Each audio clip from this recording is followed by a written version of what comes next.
একসময় ম্যাপে উত্তর মেরু মানেই ছিল শুধু সাদা বরফ, কিন্তু আছে বরফের নিচে কি আছে জানো? সোনা, তামা আর তেলের বিশাল খনি।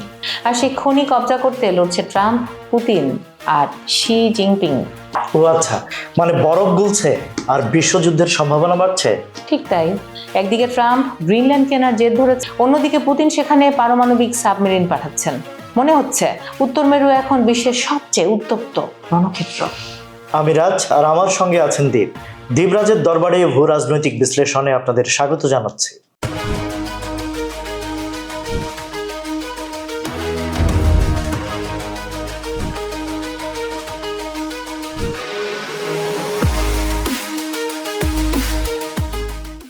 ট্রাম্প আর পুতিনের একটা অদ্ভুত মিল আছে, জানো তো?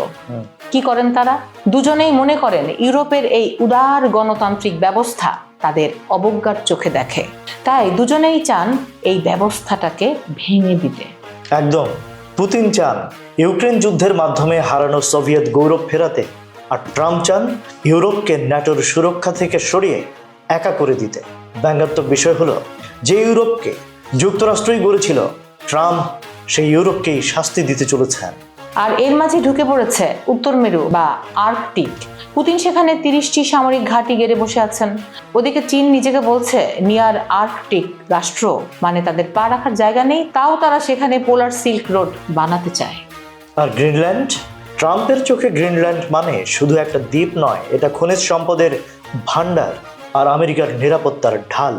এই তিন শক্তির লড়াইয়ে ইউরোপ আজ চাপা পড়ে যাচ্ছে। কবি সুকান্ত বলেছিলেন, এ বিশ্বকে এ শিশুর বাসযোগ্য করে যাব আমি, নবজাতকের কাছে এ আমার দৃঢ় অঙ্গীকার। কিন্তু প্রশ্ন থেকে যায়, উত্তর মেরুর এই লড়াই কি বিশ্ব শান্তির জন্য বড় হুমকি হয়ে দাঁড়াচ্ছে? আপনার কি মনে হয়? কমেন্টে জানান আপনার মতামত, আর লাইক, ফলো, সাবস্ক্রাইব করুন এবং বেল বাটনটি প্রেস করে আমাদের সঙ্গেই থাকুন।